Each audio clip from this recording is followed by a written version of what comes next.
সে কবুল করে না। ভালো মানুষের সাথে থাকলে বেপরোয়া মহিলার সাথে চলতে পারে না, এটা আমার নফসকে কি বলে মেনে নেয় না। কিন্তু শয়তানের ব্যাপার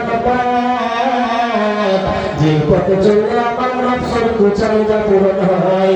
14 ফেব্রুয়ারি কুত্তা করতে রাস্তায় যাবো আমাদের বেলা বিষা করে, যদি আমি শয়তানের ব্যাপারে পথে চলো শয়তান তারাই লিখা ওই নাম কুত্তা শয়তানের দিকে তাকাইয়া যদি চলো, তাহলে মুসলমানের সন্তান ওই কার্তিক মাসের কুকুর কুত্তার মতো বপাঙ্কের মধ্যে ঢুকে অশ্লীল কাজের মধ্যে লিপ্ত হতে পারে। বলে নাউজুবিল্লাহ। এই জন্য শয়তানকে শয়তান হিসাবে চিনতে হবে। শয়তানের দেখানো পথে আমাদের চলা যাবে না। ঈমান আর আমলকে ঠিক করতে চাই, দুনিয়ার মধ্যে একমাত্র ঈমান আর আমলের পথ হচ্ছে নেককার ওলামায়ে কেরামের পথ। দিক নির্দেশনা অনুযায়ী চলবা, আল্লাহ তোমার দিনের রাস্তা সহজ করে দিবে।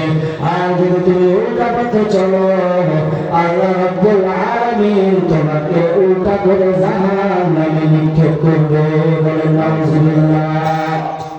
কোরআনের মাহফিল হচ্ছে, তোমার মনে এখানে আসতে চাই না, কপালটা বড় খারাপ। এলাকার মুরব্বী বাবাজেরা এর পদ্মা কে মনে করেছেন আল্লাহর কোরআন মিথ্যা মনে করেছেন, নবীর হাদিস কি মিথ্যা? না বাবা না, নবীর হাদিস মিথ্যা না, আল্লাহর কোরআন মিথ্যা না। আল্লাহ রাব্বুল আলামিন বলেন কাল কিয়ামতের ময়দানে আমি গুনাহগারকে শাস্তি দেব যদি তুমি নেক আমল নিয়ে না আসো। কাল কিয়ামতের ময়দানে আমি আল্লাহ তোমাকে জাহান্নামের মধ্যে নিক্ষেপ করব।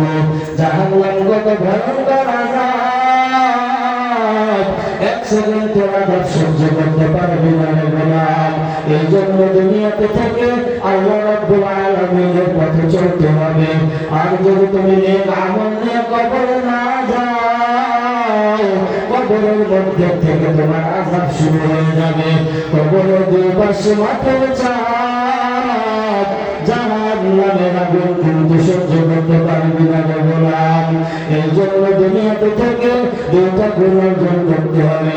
এক নম্বর গুণের নাম কি? ঈমানের গুণ অর্জন করতে হবে। 2 নম্বর গুণের নাম নিয়ে আমল করতে হবে। এই দুইটা গুণ যদি তোমার মধ্যে আসে, তাহলে তুমি পরিপূর্ণ মুসলমান, এটা তুমি বুঝে নিবা। আর যদি তোমার মধ্যে আল্লাহর ভয় না থাকে, তাহলে তুমি নামের মুসলমান।